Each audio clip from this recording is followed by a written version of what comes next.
Hi, Mary. Lovely to see you today. It's great to see you, Catherine. And thanks, everybody, for joining us. This is a teaser video for the upcoming masterclass, and we're delighted to be joined by Professor Mary Albeen from TCU, who's going to be talking to us about leadership and complexity and why that's important for us as we try to embed personalised care across the NHS. So Mary, what we decided to do was to have this teaser video to give people a little bit of background before we start about complexity, because it's quite a, I was going to say complicated, but of course I mean a complex area of study. And it is a little bit counterintuitive, or at least draws us into needing to think a little bit differently about leadership and perhaps traditional models of leadership that we're used to embodying ourselves or seeing in others. So I wonder if it would be okay with you for you to share your thoughts on complexity and what that means for the leaders that we've got on our programme. Yes, so thanks, Catherine. It's always great to have the opportunity to talk about this. And I love the teaser video idea, because if people have a sense of what complexity is before they come into a session, it really helps me to be able to hit the ground running. So I think most people know, and I definitely am in a situation of luxury here, because I think most people know now what complexity is. I mean, clearly here we are on Zoom, we're doing this presentation by video, everybody's in their houses doing remote work. We have been in a situation of complexity in a deep way for the last year. So now everybody understands we've got to do things a bit differently, but it's nice to step back and say, well, what's really going on? What's happening here? And what does this complexity mean? So I just like to start off with a couple of pictures to indicate the kinds of things that are happening. So we see here the COVID, and you all are NHS, so you clearly are dealing with COVID and the challenges around it. We see telehealth up in the far right picture. We see in the middle the picture of the guy with the guitar. He's giving a music lesson, so that's online school. And my son's been in online school. I'm sure a lot of you have that same situation. We have also other issues happening, like in the US, we have the social unrest and the protests that were happening over the last year. And we've seen what's been happening in our country politically, even in the last week, with events that we never could have imagined or anticipated before, related to the election, which is the bottom right, and the divisiveness. So, and I know that you all have Brexit and things like that happening. So we are in a really crazy and really interesting time. And in the work that I do, we talk about this as complexity. So what do we mean when we say that word? Well, complexity comes from the physical and biological sciences, and it talks about systems and their relation to the environment. And essentially, when an environment changes, it puts pressures on systems, on living systems, or even on physical systems, because this comes from physics and biology. It puts pressures on systems to have to adapt and change. So that's what we're experiencing. But before we start, and you actually had set this off when you talked about complicated, when we talk about complexity, there's a difference between complexity and complicated. So complicated is something that has a lot of parts to it, but complexity is really about interconnections and interconnectivity. So the two words I like to use to describe complexity are that it involves rich interconnectivity. We all know that we're more interconnected. Even though Brexit is trying to make you less interconnected, we still are. And now we see even the difficulties in the last week or so of trying to disconnect from a union that you were part of, but it's a system. And so there's system reverberations, and those come back in terms of how the interactions occur. So rich interconnectivity means that things are more interconnected, but in it, the richness indicates the way that it's interconnected. So a complexity event involves a connectivity where when things come together and they bump up against each other, they create unpredictable emergence events, or what in physics they would call a phase transition. So the reason I have a picture here of a jumbo jet and of mayonnaise is because a jumbo jet is complicated. It has a lot of parts, and those parts go together in very intricate ways. But when you take that jet back apart, you still have the same pieces, the same components. So it's decomposable back to its original parts. But mayonnaise isn't like that. So you mix together the eggs and the oil and you get this, I'm sure the first time it happened, this crazy, unpredictable phase transition that takes it to a different state. So when we're talking about complexity, we're saying that we're in a more interconnected world. And in that world, we've got to understand that things are going to bump up against each other. They're going to create unpredictable emergence events. And those events are then going to put us in a different state. We now call that a new normal. So everybody's talking about a new normal. That means we've been through a complexity phase transition. So that is a really important point, because when we're in complexity, it's characterized by unpredictability, and it's characterized by what we call emergence events, which means we need to lead differently.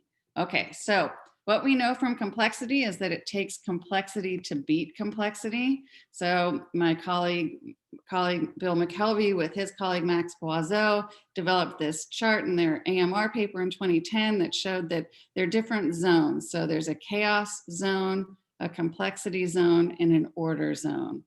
And what we need to do is, if we're experiencing complexity in the environment, we need to respond to it with complexity back.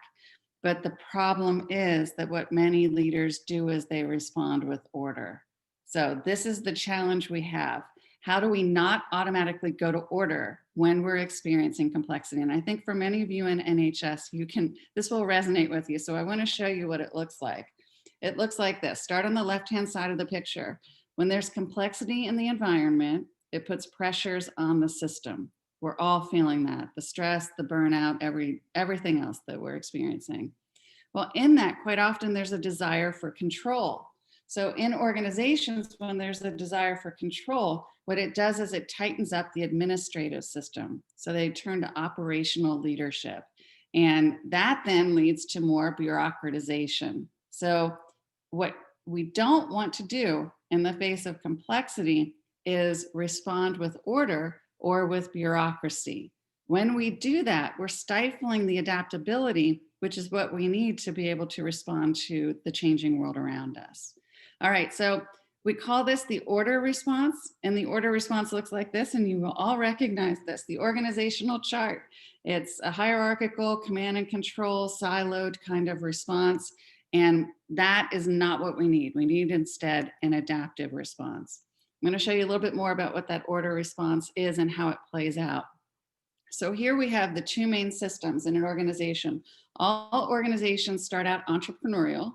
Now that's maybe not an organization that's a government, but typically an organization that's a startup is an entrepreneurial kind of system.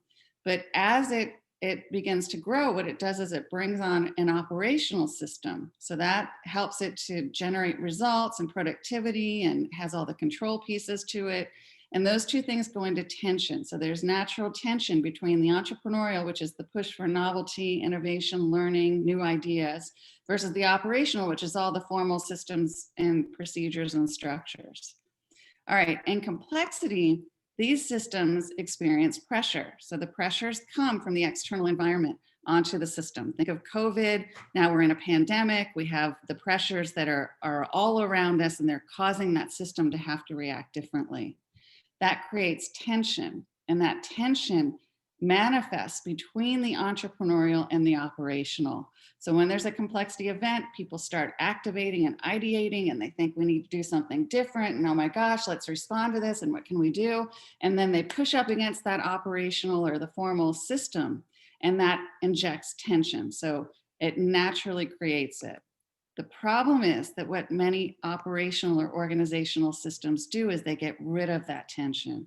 They wipe it out. They push against the people who are trying to come up with new ideas. They say, we can't do that. And it can come from all parts of the organization. It can also be people in the organization. But when it wipes out the tension, it wipes out the entrepreneurial system, which is the novelty, the ideas, the learning, etc.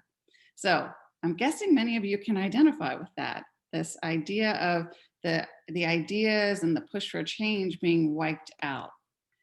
We also call this in our work the brick wall. This is when people are trying to push ideas and they try to get it out and say we need to do things differently or drive change, or they try to connect and link up with other parts of the organization, but they find they're stifled and they say we've hit the brick wall.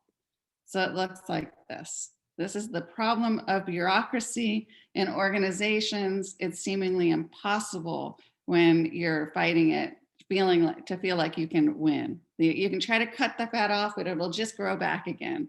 So we need to address these problems in our organizations. We do that with an adaptive response, but what is an adaptive response? Well, in this case, if we go back to the original model, what we wanted to do is try to not stifle that tension, but actually engage it. We want to engage this pressure and these tensions that occur between people who are pushing for ideas and the operational system to find ways that we can get novelty that leads to adaptive outcomes and actually incorporate them into the operational system in the form of new order. So in our model, that's what we call adaptive space. That what leaders need to do in this environment is foster, enable, promote, protect adaptive space, which is the conditions that allow an adaptive process to occur in an organization. It's different and we need to lead differently because really what we're talking about now is network dynamics and information flows. So we're all trained in management in terms of administrative systems and structures. We're trained to be formalized and use authority. This is a very, very different kind of leadership. And what we need to do is think about connectivity, fostering linkages, engaging with tension, all of that to drive emergence in terms of new order in the system. All right, so the short story then is that what we need is an adaptive response. So you see that there's an order response to complexity at the bottom. That is not the way we want to respond. Bureaucracy is not going to be sufficient to get things done in this new world, in this environment. Instead, we need to engage our networks and network connections and enable the adaptive process. So that's the teaser. That's what we'll talk about next time. With that background, we'll come in and we'll describe, well, what is the adaptive process? And key to this is we have to think differently. So how do we need to think differently? As we do this work, I'm learning that you need a mindset shift. You need to shift from being top down and heroic and individual to more of a collective leadership mindset. We need an adaptive mindset. And for this one, we're really talking a lot more these days about learning orientation and growth mindset and having resilience. And again, anybody in healthcare right now, these words will resonate with them. You know that you need to have resilience in this world. An emergence mindset, which ties to strategic leadership. So we've got to all work together to understand how we can not only in healthcare protect the health of our patients, but also protect the health of the systems that we operate in. So when I work with physicians or caregivers, I say to them, yes, I know you're focused on your patients, but you're not going to be able to treat and serve your patients if you don't have a healthy organization as well. So really keep in mind how we can do that. And we do that through strategic leadership. And then finally, an outcomes mindset, which is how outcomes drive our behavior and how we need to think about outcomes differently to reward the right kinds of behaviors and not generate more bureaucracy. So that's the basic idea, Catherine. With that in mind, I think next time we can come together and have a really interesting discussion around the ways we do this and the types of leadership that are involved. Thank you so much. I'm sure that will resonate with a lot.